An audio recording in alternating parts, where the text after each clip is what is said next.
Hi everyone, so the weather is still really wet here, so I thought I would talk about some of the updates for the 2023 Honda Rebel and also show you some of the really cool riding footage that I got from last summer riding my 2019 Honda Rebel.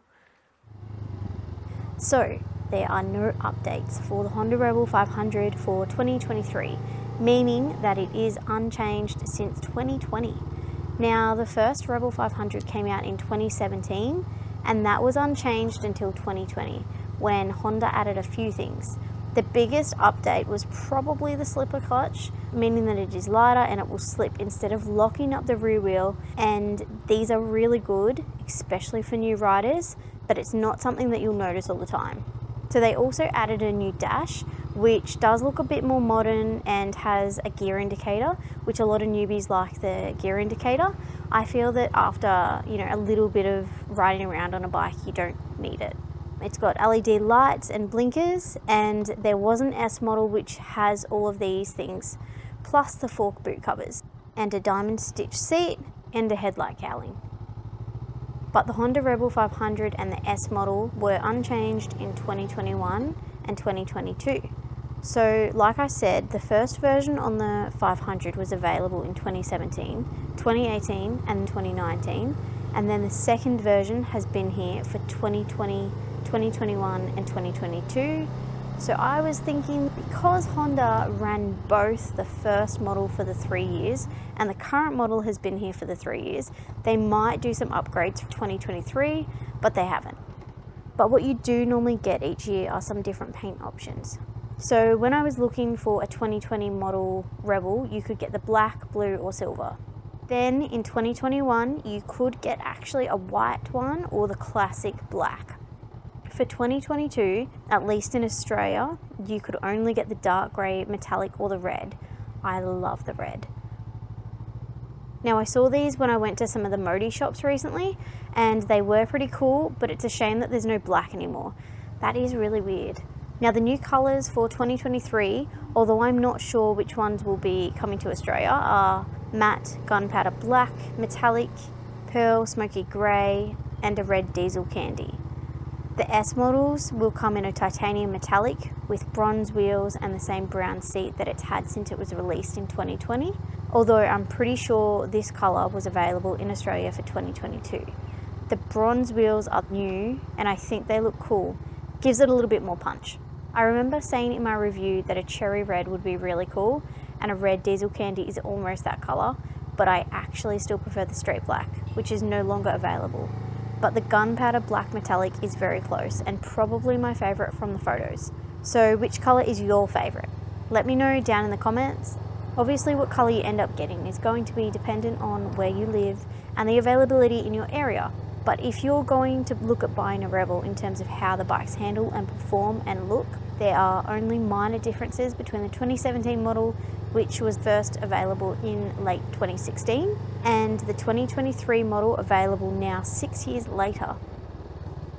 Like I said, the slipper clutch is meant to be really good and it's also a safety feature, so that could be worth quite a bit, especially to new or less experienced riders.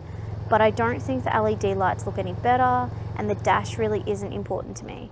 Obviously, this is a matter of preference and you can decide on what you prefer from the photos. Personally, I love the look of the halogen light. I think they just have a bit more of a classic kind of look, and the new LEDs I feel are just got that they're too modern looking. But really a 2017 Rebel is pretty similar to the 23 Rebel. So if you're looking at getting a Rebel and can get a good deal on one of the earlier models, then I wouldn't rule it out. And if you can get a 2022 or even a 2021 on a run out deal, then why not go for that when there's no difference between them. Interestingly, Honda first released the 471cc inline twin cylinder engine that's used in the Rebel 500 in 2013. And it's been used in the CB500X, CBR 500R, CB500F. The engine gets a different tune and exhaust and some other minor things, but it's essentially the same engine in all these bikes, and it has been relatively unchanged since 2013. So in terms of power, handling, braking, riding position, all the main things about the bike, the Rebel 500S are essentially the same. But if you want to know what the experience is like riding the Rebel 500, then check out my full review, which is also filmed down on the Great Eastern Road. It's pretty awesome, amazing scenery. Check it out. Now, just really quickly, let's talk about the Rebel 300. Now, this is actually not available in Australia and never has been, so I don't know much about it. For people watching overseas, I checked, and as far as I can tell, the Rebel 300 is also unchanged for 2023, so an older model could be a really good option if you're looking at getting a Rebel 300 specifically. There's actually a Rebel 250 as well available in Japan, and it comes with some new colours for 2023, including the matte gunpowder black, but I only just found out about this, so I don't really know too much. But I guess it could be really cool for new riders, especially, you know, commuting or wanting something a bit smaller. So that leaves the Rebel 1100. So in 2021, Honda announced the release of the Rebel 1100. The Rebel 1100 uses the new Africa Twin engine, but the Rebel 1100 has a bigger fuel tank, more electronics, so different ride modes. Apparently, if you put the 1100 in rain mode, it rides like a much smaller, less powerful bike. Thanks to the person that let me know that in the comments.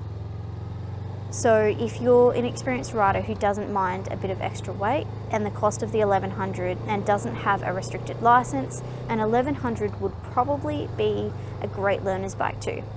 The Rebel 1100 is also available in the dual clutch transmission or DTC version, which is essentially an automatic motorbike, but you can actually still use the toggles on the bars to change the gears manually, which is really cool. So the Rebel 1100 appears unchanged for 2023, although it's only been out a year, so this is a little less surprising. But if you're looking at getting an 1100, all of them are essentially the same except for the colour and the transmission type. One interesting addition, however, for the 2023 is the addition of the Rebel 1100T. The T, which stands for touring, apparently. Now this is pretty cool because I've actually taken my Rebel on a few pretty long trips, and I made a video about the longest trip that I've taken on it, and I discuss everything about the comfort and the fuel economy and how I felt that it performed. So, you know, check that one out. So we're expecting to see some panniers fitted as standard, probably a taller windscreen, and hopefully a comfier seat, something that many of the Rebel riders would like. And who knows, maybe that seat will be available as an optional extra for the 500 and the 300 too. But my local Honda dealer hadn't heard yet whether or not the Rebel 1100T will come to Australia, or exactly what specs it will have. Speaking of Rebel upgrades, I do have some modifications that I do want to do to this Rebel. People have been asking for them. I've been really busy, but I do have some other really cool videos coming. I'm also planning on putting some panniers on the back. They'll be really cheap panniers, so even if you don't have a Rebel, it'll be a useful video for all your other bikes. So subscribe. And don't forget to press the notification button so you can see me. Leave a comment and thanks for watching.